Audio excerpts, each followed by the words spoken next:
Bien, llegamos a la dialéctica trascendental. Vamos a empezar a ver ciertas definiciones que van a ser importantes para esta parte del texto, que de alguna manera ya va a empezar a darnos este aire de cierre. Estamos ahorita, ciertamente la facultad de la razón es, por así decirlo, la que tiene la mayor potencia, podríamos decir, en la crítica de la razón pura, por cómo opera, por lo que hace, por los resultados a los que llegamos gracias a esta facultad, es la que potencia, digamos, de mayor medida las posibilidades de conocimiento, ¿verdad? Ahora, habiendo dicho eso, lo que tenemos que decir también es que no es necesariamente, me parece, la facultad que sea más demandante, digamos, para poder entenderla. Digamos que ya pasamos por la parte más dura del texto, y eso es decir, ¿verdad? Bien, entonces, empecemos con las preguntas de una vez del trabajo para la clase de hoy.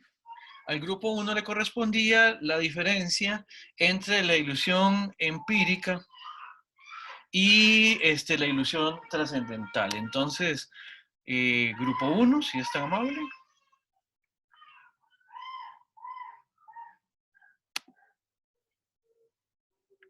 Sí, profe, voy, un momento. Claro, claro. Ok, listo. Sí, se me oye bien, perdón. Sí, señor.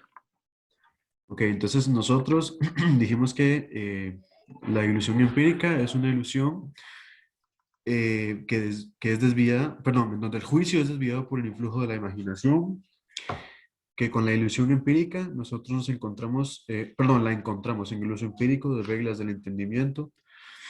La ilusión empírica se produce por la falta de atención a la regla lógica, por lo que solo produce una imitación de la forma lógica. Se puede decir que se trata de una ilusión aparente. Esta desaparece en tanto que la atención se concentre sobre el caso en el que se trate y la ilusión empírica puede hacer referencia a la ilusión óptica, que es el ejemplo que da Kant en el texto. Por otro lado, la ilusión trascendental no se relaciona con la experiencia, porque esta no se basa en ella. Sobrepasa dichos límites de la experiencia. Esta se trata de una ilusión natural, a diferencia de la empírica que decía que era aparente. Okay. La ilusión trascendental es inevitable, es decir, que no cesa, así haya sido descubierta y comprendida. Y una ilusión trascendental es inevitable. Por ejemplo, da el ejemplo del mar, que el mar nos parece más alto hacia el medio que en la orilla, porque allí lo vemos a través de rayos de luz más altos que, digamos, aquí en la orilla, por decirlo de alguna manera. Y eso sería lo que pusimos. Perfecto. Vamos a ver con qué se relaciona esto, porque ahora, precisamente el contenido que está desarrollando Kant es que estamos precisamente entrando a una manera de entender la lógica que no es la lógica de la analítica. Si ustedes recuerdan, en la analítica, en la parte anterior, cuando hablábamos de la lógica, hablábamos de reglas que tenían que ver con nuestra manera de pensar. La manera en que nosotros encadenamos el pensamiento, la manera en que nosotros conocemos, gracias a ese encadenamiento de pensamiento, esas reglas son las que están ahí detrás de la lógica relacionada con la parte analítica. Ahora, la lógica, perdón, la parte dialéctica del texto va a ser importante porque va a tener algún tipo de relación, ya lo vamos a ver más adelante, precisamente con esas reglas del entendimiento a las cuales hacíamos referencia, que son las que definen al entendimiento como precisamente la facultad de las reglas. Ustedes se acordarán de eso. Pero ahora la dialéctica más bien se va a encargar de lidiar precisamente con ilusiones, con esa parte del conocimiento que realmente nosotros no podemos, cuyos contenidos nosotros realmente no podemos garantizar, ¿verdad? Voy a pegarme un brinquito aquí en la presentación para utilizar una diapositiva que tengo más adelante. Ustedes recordarán esta diapositiva, ya la hemos utilizado varias veces en el semestre, durante el semestre. Kant nos dice, ¿verdad? Yo ya de hecho, este contenido ya yo se los había adelantado. Cuando Kant dice que todo nuestro conocimiento comienza por los sentidos, pasa de estos al entendimiento y termina en la razón, lo que nos está diciendo es esta gradualidad, esta direccionalidad que tiene nuestro conocimiento, que va increciendo, ¿verdad? Desde el momento en que los objetos los objetos, digamos, los objetos en general, o sea, lo dado, afecta nuestro aparato sensorial, nuestros sentidos, ¿verdad? Ahí es donde comienza este proceso que tiene que ver con nuestras capacidades de conocer, ¿verdad? Por eso es que inicia con los sentidos, ese es el primer contacto que tenemos, ¿verdad? Pasa de estos al entendimiento y ya vimos cómo, por medio de las categorías, por medio de los esquemas, por medio de la imaginación y todo este proceso es como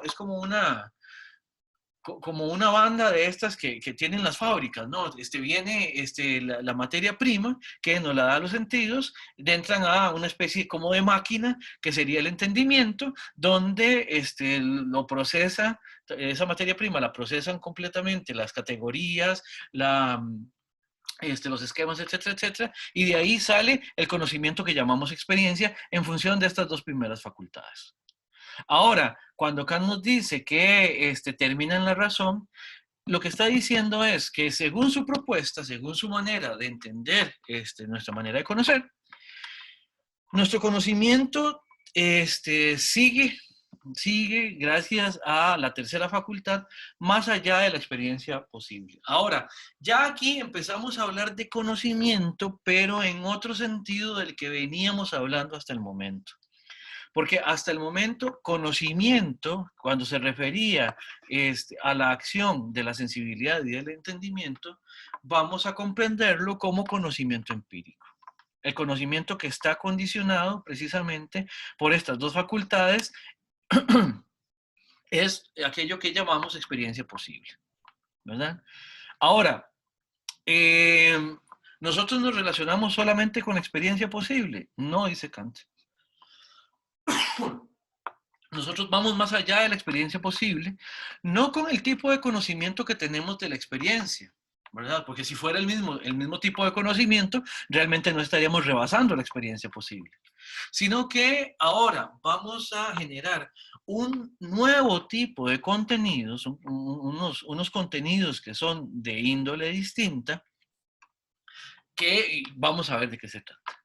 Y por eso es importante que hasta acá las reglas con las que lidiamos en la experiencia posible son las reglas que Kant va a entender dentro de la parte analítica, ¿verdad? Ahora vamos a pasarnos, ya vean, ya nos brincamos la barda, ya nos brincamos la rayita que hemos tenido desde el inicio del semestre, ¿ya? Ahora sí nos brincamos esta barda y llegamos a el ámbito que está allende la experiencia posible, ¿verdad? Por eso es que ahora estamos en un terreno nuevo. El terreno en el que estamos es el terreno de la ilusión. La ilusión ya vimos que podía ser de dos tipos. La dialéctica es la lógica que se encarga de lidiar con esas formas de relacionar contenidos. Podríamos decir también que aquí operan ciertas reglas, pero ya no son las reglas del entendimiento, sino ahora estamos dentro de las reglas de la razón. En algún momento, la misma palabra que se puede utilizar para ilusión, en algún momento, Rivas lo traduce como lógica de la apariencia también. ¿Ya? Lógica de la ilusión, lógica de la apariencia, lógica de aquello que tenemos que revisar, digamos, y que está, como les he dicho, más allá de la experiencia posible. Ven que acá Kant define la dialéctica en general como un canon. Ya habíamos visto que un canon es una manera de sistematizar contenidos para que a partir de esa sistematización se puedan generar, se pueda operacionalizar el conocimiento. Ojo que otra vez estoy usando la palabra conocimiento ahora en este nuevo sentido. ¿Cómo podemos sistematizar el conocimiento? A partir de ciertas afirmaciones que vamos a hacer, gracias a la razón, ¿verdad? Esto se va a relacionar con la razón en relación con un par de cosas. Veamos ese par de cosas. Ya Randy nos puso al tanto de, el problema de un problema epistemológico fundamental, que es el problema de la ilusión. Ven que bien, la ilusión nos lleva más allá, la ilusión trascendental nos lleva más allá de la experiencia posible, ¿verdad? Nos lleva más allá del uso empírico de las categorías. Aquí hay un detalle que es crucial, y Randy lo dijo. Randy, ¿podrías volver a referirte precisamente a la parte esta de que la ilusión trascendental no desaparece? Que no desaparece. Sí, voy.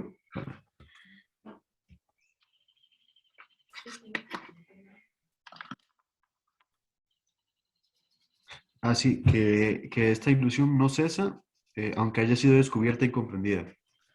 Ok, y por otro lado, la ilusión empírica sí desaparece. Aquí el Sí. mejor ejemplo podría ser, no sé, vamos a ver, podríamos decir, por ejemplo, un espejismo. Un espejismo. Si, lo que sucede, por ejemplo, en los desiertos. Yo tuve la oportunidad de estar en el desierto del Darién en Panamá en algún momento y se veía como en las películas, como en las fábulas, eso de que uno a lo lejos ve como si efectivamente hubiera algo ahí en el desierto y no hay nada, ¿verdad? Es muy interesante cómo eso se genera. Pero esa ilusión que es empírica, uno efectivamente la puede corregir. Uno se puede dar cuenta de lo que efectivamente está ahí en, precisamente de lo que está pasando. Por ejemplo, uno puede ir acercándose y conforme uno se va acercando, entonces uno lo verifica que realmente lo que uno pensaba que estaba ahí no estaba ahí. O, por ejemplo, también esto de que la imagen de un lápiz que está metido en un frasco con agua se ve distorsionada por la diferencia de densidad entre el agua y el aire, y que eso hace que la luz se comporte de manera distinta en el agua y en el aire, y por eso el lápiz se ve como partido, como cortado. Ustedes recordarán ese ejemplo. Ahora, el punto es, ¿qué quiere decir Kant con que la ilusión trascendental no se puede evitar, no se elimina? Vean, una ilusión es trascendental, lo que quiere decir es que es eso que propiamente hablando no está ahí, pero que en tanto que es trascendental, está determinando la manera en que nosotros conocemos. Está determinando la manera en que nosotros, de alguna manera, bueno, lo voy a decir por primera vez, y es que esto es lo que hace la razón. La razón le da un cierre al sistema, al sistema de conocimiento en Kant. La razón le da, ¿cómo decirlo? Redondea, por así decirlo. Todo lo que hemos venido haciendo,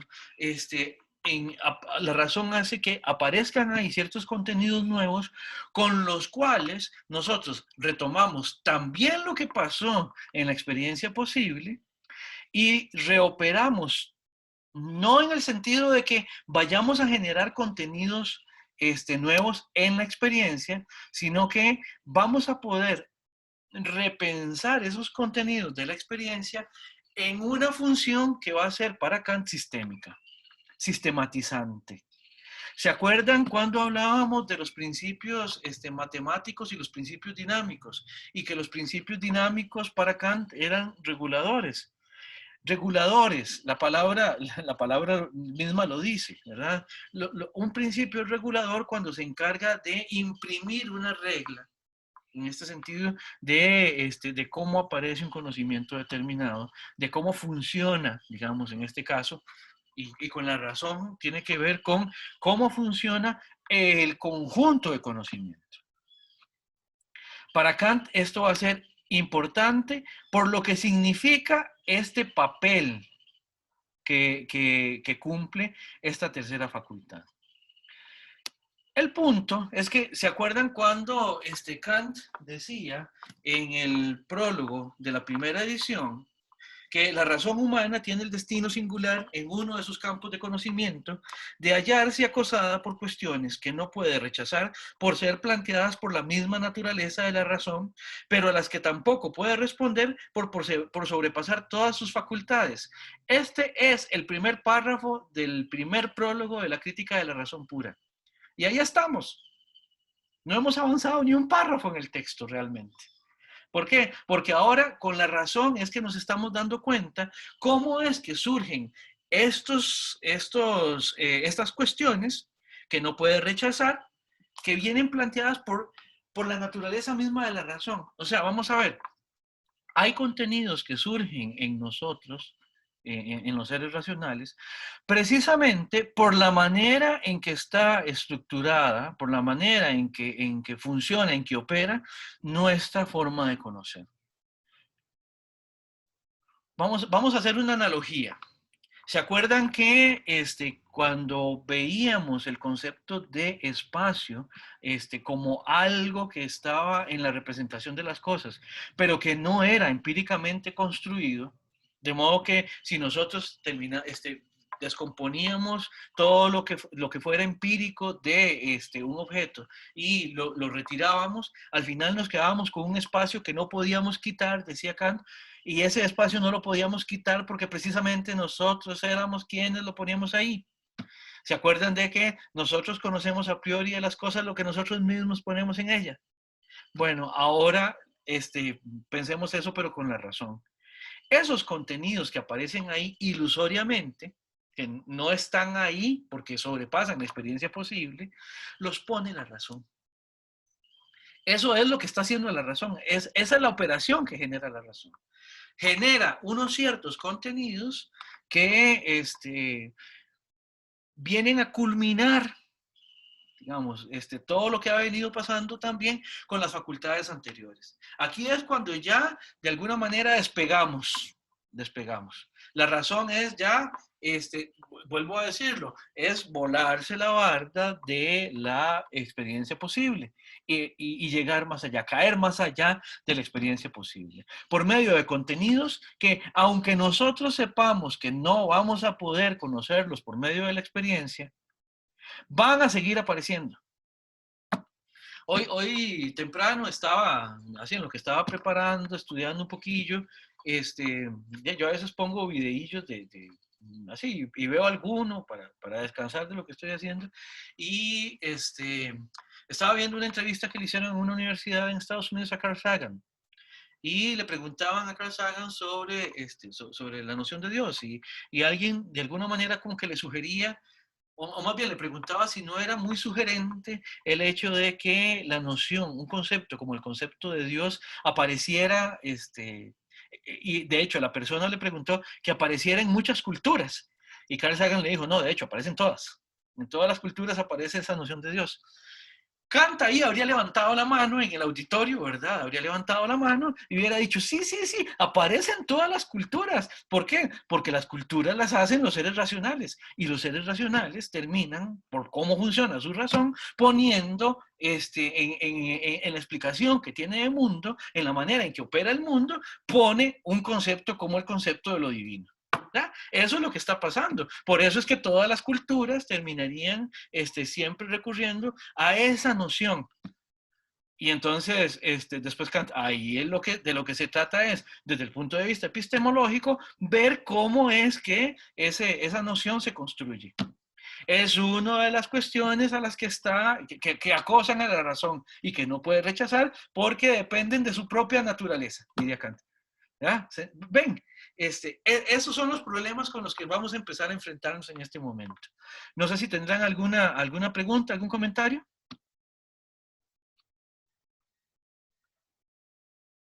Ok. Entonces, vamos a ver.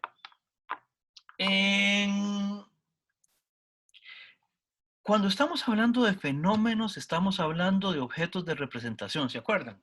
¿Verdad? Que nosotros no lidiamos con cosas, no lidiamos con las cosas como son en sí, sino que lidiamos con los objetos tal como nosotros nos los representamos.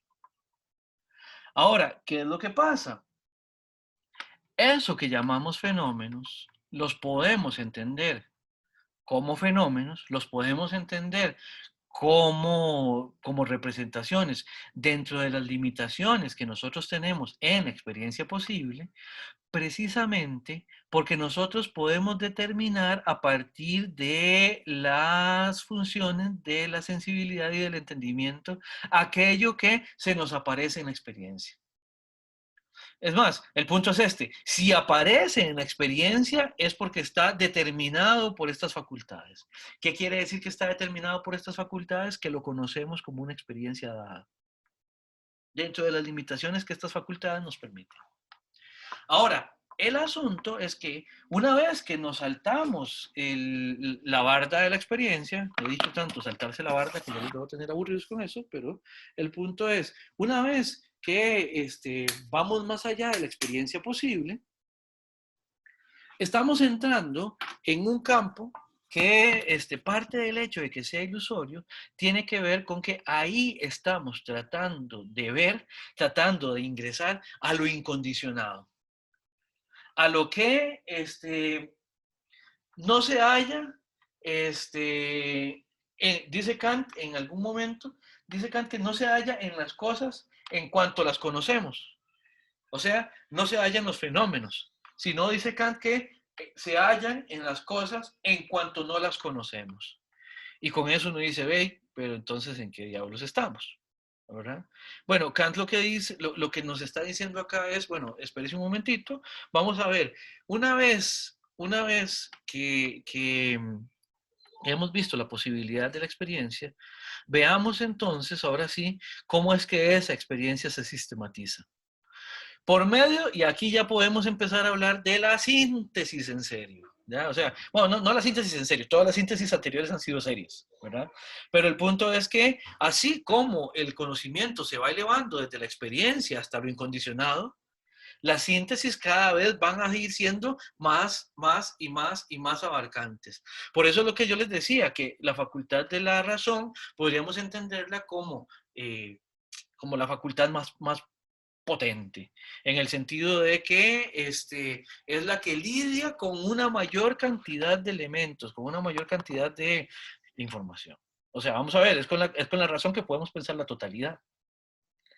Y, y pensar la totalidad no es cualquier cosa, digamos, en ese sentido, ¿verdad? O sea, pasamos de cualquier experiencia dada, singularísima, por ejemplo, la consabida sensación de utilizar la silla, ¿verdad? Lo que sentimos cuando nos sentamos en la silla. De ahí podemos pasar, o sea, de algo tan humildito como lo que sentimos cuando nos sentamos en la silla, podemos pasar a pensar la totalidad, gracias a que las facultades van en ese orden ascendente, ¿verdad? Eso es fascinante. Es fascinante cómo Kant lo propone. Ahora, simplemente veamos aquí una cosa. Aquí hay algo que es hermoso, digamos, si lo vemos en comparación, digamos, de Descartes, digamos, en frente de Kant, ¿verdad? Si ustedes recuerdan, en la primera meditación, Descartes, cuando está hablando de las cosas que se pueden poner en tela de juicio, de las cosas que se puede dudar, los sentidos es lo que aparece para Descartes precisamente como dubitables por antonomasia. Kant lo que dice es que los sentidos no se equivocan. Los sentidos no se equivocan. ¿Por qué? Porque los sentidos simplemente reproducen lo que pueden. Los sentidos simplemente, en ese sentido, en tanto que son receptores, no hay error en los sentidos. No hay error en los sentidos. Ni siquiera en las ilusiones empíricas. ¿Por qué? Porque cuando uno ve que el lápiz está cortado, uno ve efectivamente la discontinuidad, por así decirlo, en el lápiz. Uno lo ve. La discontinuidad que hay ahí. Cuando Kant hace el ejemplo de que la luna se ve muy grande cuando sale, es que se ve más grande. Efectivamente, se ve más grande. O cuando les decía yo lo del espejismo, cuando uno vuelve a, es que efectivamente eso se ve. O sea, los sentidos los perciben por algún tipo, y se puede explicar mediante razones que son cognoscibles, ¿verdad? Efectivamente, los sentidos lo que en su receptividad lo que hacen es que simplemente reproducen lo que les da, digamos, recuerden, lo dado afecta la sensibilidad y los sentidos simplemente lo que hacen es que recaban esa información, ¿verdad? Ahora, el asunto es que el error puede aparecer ya no en el sentido, o sea, en la percepción sensorial, sino en el juicio que se sigue a partir de la experiencia correspondiente a esa, sí, a esa reproducción sensorial. Por ejemplo, si a partir de ver que el lápiz se ve de manera discontinua, a partir de ver discontinuo el lápiz, juzgar que efectivamente al lápiz le pasó algo. Que al lápiz materialmente y efectivamente está fragmentado. Aun cuando se vea fragmentado, el problema no es verlo fragmentado, el problema es por medio de un juicio, o sea, de una proposición declarativa. El problema es cuando por medio de esa proposición declarativa yo aseguro, yo afirmo que el lápiz está efectivamente fracturado, cortado. Ahí sí hay un error, pero el error siempre va a ser en el juicio, o sea, en las afirmaciones, no en la experiencia, porque ni el entendimiento ni los sentidos se equivocan. El entendimiento y los sentidos lo único que hacen es, por un lado, recabar la materialidad, por el otro lado, aportar una forma y generar a partir de eso un fenómeno. Lo que nosotros digamos de ese fenómeno es lo que puede eventualmente estar errado. ¿Se entiende? Sí. Bien. Sí, Ok, perfecto. Gracias. Bien. No, para el otro lado. Ahora, vamos a ver. Grupo 2. ¿Cómo se relacionan las definiciones de principios inmanentes y principios trascendentes? ¿Cómo vieron esa relación con la definición tradicional de inmanencia y de trascendencia? Esa es la pregunta del grupo 3, profe. La pregunta del grupo 3. No, es que el grupo 3 tiene que relacionar los principios inmanentes y trascendentes con la definición de metafísica. Ah, ya, perdón. Claro, Ya. no, gracias, Giovanni. Sí, el grupo 2 los tiene que relacionar más bien con la definición habitual de inmanencia y trascendencia. Ok. No terminé de escuchar. Perfecto. No hay problema. ¿Grupo 2? Bueno, nosotros ahí procedimos a proponer una definición como muy cotidiana para inmanencia y trascendencia, eh, diciendo que lo inmanente es aquello que está contenido en la cosa y lo trascendente es aquello que no se agota en la cosa, que va más allá. Y en ese sentido, a lo que llegamos es que las nociones habituales y las nociones kantianas de inmanencia y trascendencia, la noción esencial no cambia, porque tanto Kant como nosotros decimos que la inmanencia está circunscrita, está limitada, y la trascendencia permite a cosas que van más allá. Pero Kant tiene un objeto de aplicación diferente para la trascendencia, Bueno, y inmanencia porque habla en particular de la experiencia posible. Entonces la trascendencia permite aquellos principios que van más allá de la experiencia posible e inmanente aquello que está dentro de la experiencia posible. Entonces él habla de lo mismo que nosotros, pero él lo dice en un sentido muy epistemológico, y hablando de qué cabe dentro de la experiencia posible y qué no cabe dentro de la experiencia posible. Perfecto, Camilo, perfecto. Vea que, de nuevo, en el esquemita de las facultades, que tal como lo hemos puesto, ustedes vieron ya cuáles son los contenidos que hace posible la razón.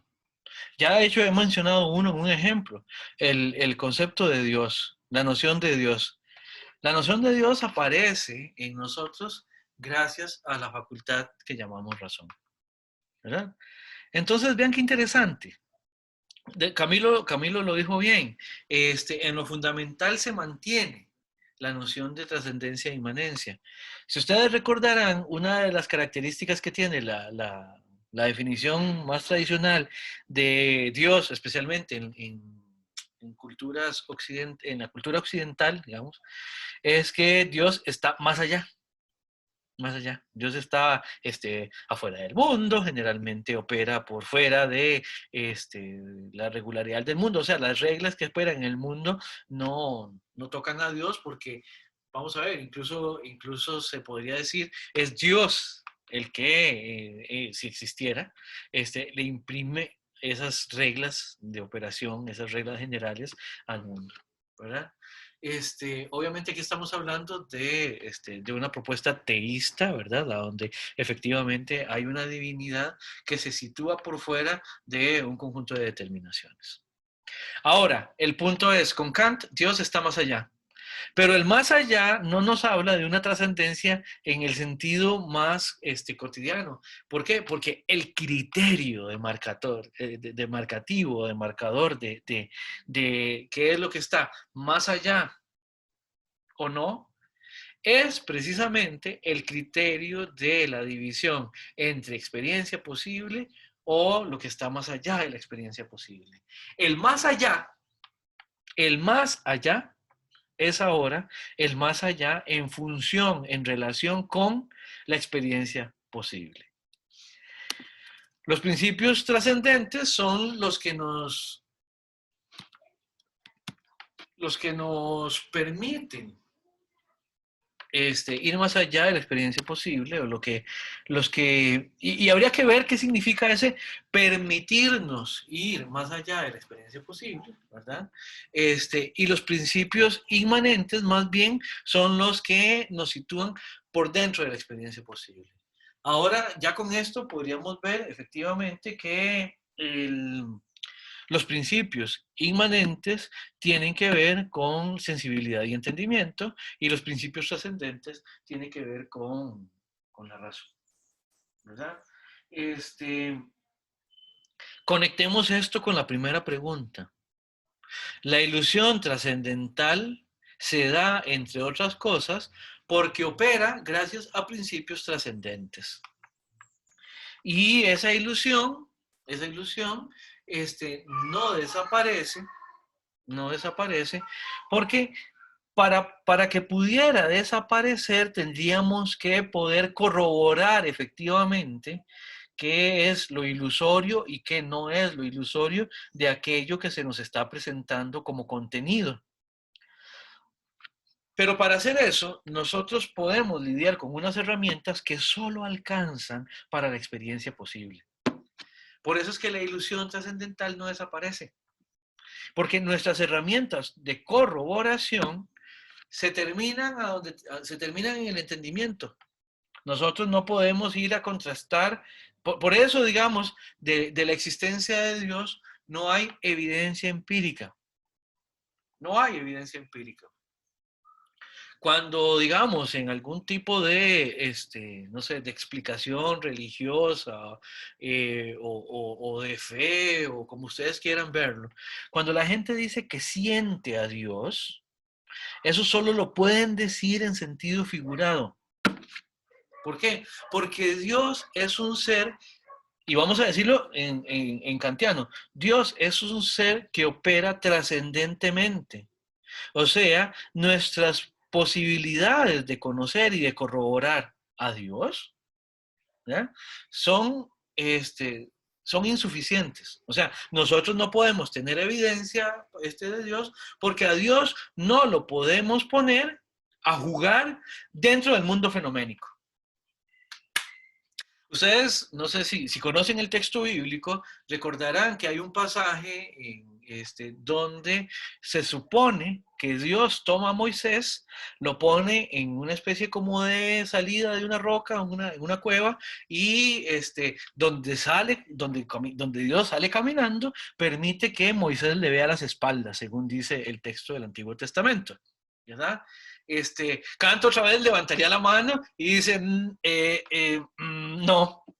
no, eso no se puede, porque Dios, no, ya, si Moisés vio las espaldas de algo que lo dejó ahí, fue cualquier cosa menos de Dios, porque Dios, a Dios no lo podemos conocer mediante la experiencia, porque por definición, lo que vamos a entender como Dios sobrepasa la experiencia posible.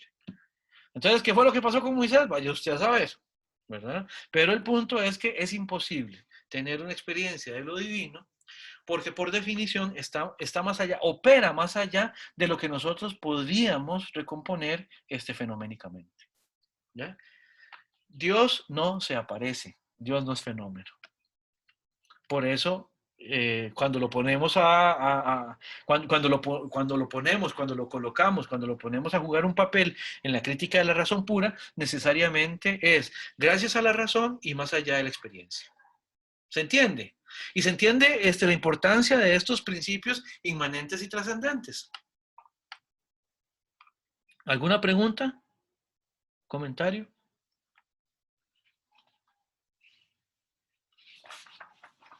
Bien. Aquí lo que tenemos que decir también es que los principios del entendimiento solo pueden usarse empíricamente, no en este sentido, no trascendentalmente, o trascendentemente, perdón. ¿Sí? Ahora, vean otra proposición que nos señala una ilusión trascendental, y esa la vamos a ver la próxima semana cuando revisemos las antinomias, que tiene que ver con que desde el punto de vista temporal el mundo debe tener un comienzo. Nosotros no hay manera de que podamos corroborar esa proposición.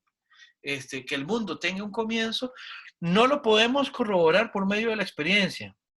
Vamos a ver, por medio de la experiencia podemos corroborar datos que nos permitan conjeturar qué es eso a lo que llamamos inicio del mundo y a partir de esa conjetura ubicarlo, digamos, en algún momento determinado, digamos, explicativamente.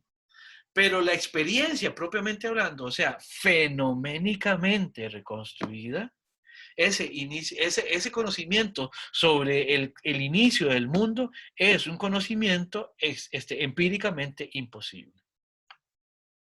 ¿Se entiende?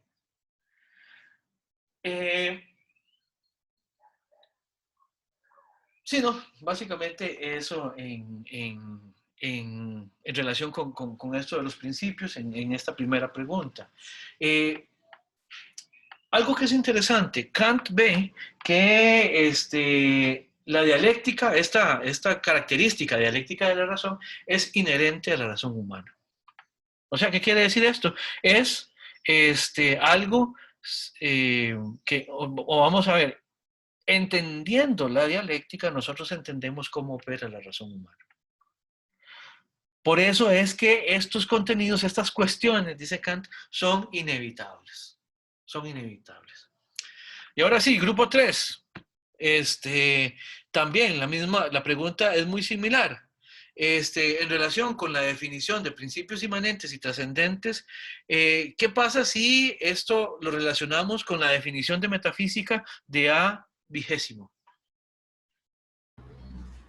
Hola, sí, voy a hablar yo porque Josué no tiene micrófono. Ok, perfecto, Entonces, Giovanni. ya usted y bueno, y varios estuvieron discutiendo sobre los principios, ¿verdad? Los inmanentes y trascendentes.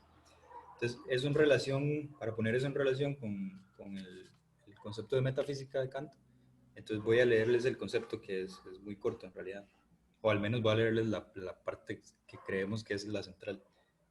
Dice, la metafísica no es más que el inventario de todos los conocimientos que poseemos sistemáticamente ordenados por la razón pura.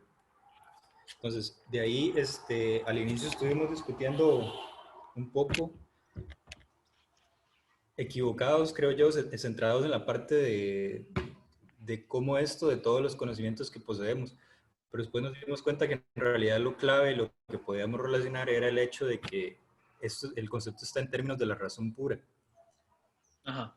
Entonces, dadas las cosas así, la razón que o la relación que encontramos es que si el concepto de metafísica depende de la razón pura, necesariamente está modulado a la vez por los principios trascendentes. Es decir, la metafísica entonces sería el inventario de todos los conocimientos, pero de estos que están más allá de la experiencia o los que están sometidos a los principios trascendentes. Eso fue lo que concluimos. Ok. Sí, vamos a ver, tendría que ver con todos, también con los inmanentes, porque en tanto que funciona demarcatoriamente, vamos a ver, el asunto con esta cerca, con la barda de la que venimos hablando, es que una vez que me delimita lo que está más allá de ella, me delimita también lo que está más acá. Claro, sería como que hace uso de estos principios, pero por supuesto, como no podemos nosotros tener el acceso a esto de más allá de la experiencia, ¿verdad? Siempre está dentro de nosotros, solo podemos generar una explicación, representaciones de digamos. ese tipo. Entonces sería como hacer ese uso de esos principios, basada en esos principios, pero que al final el resultado siempre va a quedar en la experiencia, ¿no? Es así. Vamos a ver, el de los conocimientos efectivamente dados. Ajá. Lo otro no va a quedar en la experiencia porque es imposible, ¿verdad? Es imposible que quede en la experiencia, pero sí va a quedar como conceptos y en última instancia, en ese inventario, ¿qué vamos a decir? Ok, este contenido que nos lo está propiciando la razón, por ejemplo, si responde a un principio trascendente, entonces tenemos que decir, ok, este va acá, más allá de la experiencia posible, y en función del hecho de que esté más allá de la experiencia posible, lo que tenemos que decir es, ¿para qué va a servir? ¿Qué es lo que va a aportar al sistema de conocimiento según Kant? Básicamente. Entonces, vean dos cosas para referirme ahora a estas dos preguntas. Los principios trascendentes, los principios inmanentes, la noción de metafísica, todo eso está encerrando esto que puse por acá, un problema de índole epistemológico. Ya en algún momento habíamos dicho que, bueno, no sé si con ustedes o si en la clase de metafísica, pero el punto es que Kant lo que hace es que redefine en términos, en función de la epistemología, a la metafísica. O sea, redefine la metafísica en función de lo epistemológico. Ya la metafísica, vamos a ver, deja de tener entonces ese portillo abierto de comprometerse, digamos, con lo que no pueda explicar, con lo que no pueda explicar más allá de la experiencia posible, como si lo pudiera conocer tal como conoce la experiencia posible. Voy a dar un ejemplo. En las escuelas de teología, por ejemplo, hay cursos sobre, qué sé yo, neumatología. ¿Ya? Y los cursos de neumatología en las escuelas de teología es el curso sobre espíritu, sobre qué es el espíritu. ¿Ya? Y si es teología cristiana o católica, muy probablemente se vayan a referir al Espíritu Santo, y yo no sé qué otros espíritus habrá por ahí, me imagino que los espíritus de cada quien, o no sé, la verdad es que desconozco de qué tratan los cursos de neumatología, pero sé que existen. Sé que existen. Ahora, el asunto es, si alguien pretende que efectivamente sobre los espíritus se puede tener un conocimiento, pues entonces Kant lo que le diría es, cuidado, ustedes están tratando de decir, de sistematizar como si tuvieran experiencia algo de lo que no se puede tener experiencia, ¿verdad? Y entonces ahí Kant zanja un lindero. Después digamos que se lo brinca, ¿ya? García Morente decía en su texto que Kant, con esta parte de la crítica de la razón pura, saca por la puerta, digamos, a la metafísica, ¿verdad? Pero cuando retoma todos estos contenidos de Dios, de la inmortalidad del alma, de la libertad, bueno, cuando habla de ellos en la parte práctica, entonces dice, por un lado, los saca por la puerta de su sistema, pero les abre la ventana para que se metan por la ventana, ¿verdad? Es como no sé si se acuerdan de aquella escena del cierre de los Picapiedra, ¿verdad? Que sacan al tigre dientes de sable de la casa, el tigre lo sacan por la puerta y se mete por la ventana. Así exactamente dice García Morente que opera este tipo de temas en el sistema kantiano. Vean, esto no es poca cosa, es la función epistemológica que va a tener ahora la discusión de la metafísica. Y eso en función de la experiencia posible con las dos primeras facultades y las propuestas, digamos, de la razón, todavía no le pongamos nombre, las propuestas de la razón, más allá de la experiencia posible. Esto es importante porque evidentemente tiene que ver, digamos, con, o mejor dicho, ¿por qué esto es importante en el sistema kantiano? Porque es algo a lo que Kant dice que llegamos por necesidad. Porque siempre los seres racionales vamos a terminar recurriendo a este tipo de conceptos, a este tipo de contenidos. O sea, son inevitables, son incontestables para nosotros. ¿Verdad? Veamos una cosita más antes de irnos a la segunda pausa. Sí.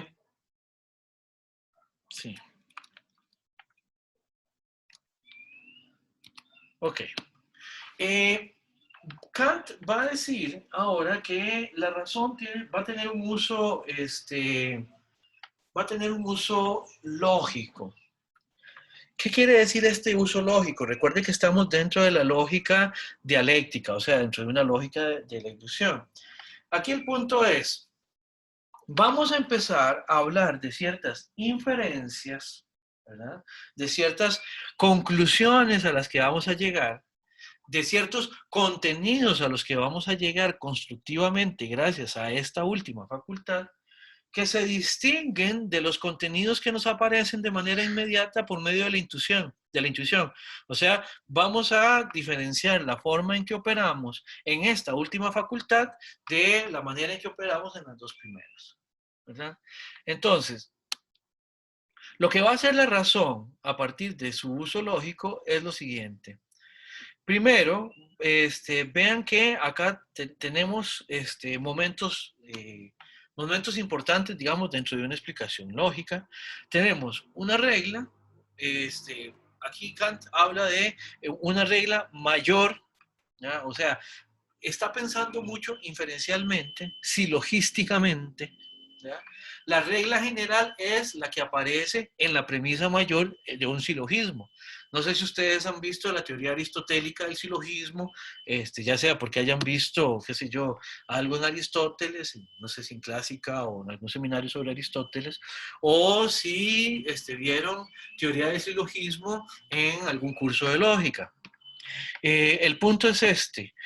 El pensamiento silogístico es aquel mediante el cual nosotros llegamos a una conclusión a partir de premisas, de las cuales generalmente lo más habitual es tener un modelo de dos premisas, una conclusión, las premisas. Una es la mayor porque es precisamente la que me pone en contacto con una regla general, una menor que es de alguna manera incluida dentro de esa regla general como una instanciación, diríamos en lógica, o sea, como un caso en el cual la regla se cumple, donde podemos corroborar o estaríamos corroborando que la regla se cumple, y en función de que partiendo de una regla general, viendo el ejemplo o viendo el caso en el que la regla se cumple, podemos sacar una conclusión que me ligue la regla general con el caso específico, de manera tal que la conclusión surja precisamente de la combinación de informaciones que tenemos en las premisas, ¿verdad? La razón va a operar de esa manera. ¿Por qué? Porque precisamente tiene una potencia que hace que las reglas de la razón se extienda de la mayor manera posible dentro de nuestra manera de conocer. Por eso, insisto, ya se los he dicho varias veces, la razón es sumamente potente y podemos decir, la razón en ese sentido va a ser, va a magnificar, va a multiplicar, a potenciar, no sé cómo decirlo, ¿verdad? Lo que viene de la experiencia. Lo que viene de la experiencia cae en la razón y la razón lo que hace es que ¡fuf!, lo hace enorme. Después vamos a ver cómo. Pero eso tiene que ver precisamente con, y lo hace a partir de reglas, ¿verdad? Después, el caso específico que tiene que ver con el juicio, ¿verdad? Tenemos que, como les decía, es un caso que está condicionado precisamente por la regla que habíamos visto como general, ¿verdad? Una vez que ese condicionado está precisamente condicionado, digamos, perdonen que lo reitere, lo que estamos haciendo es precisamente, por así decirlo, una aplicación de esa regla en una especificidad determinada, ¿verdad? Y después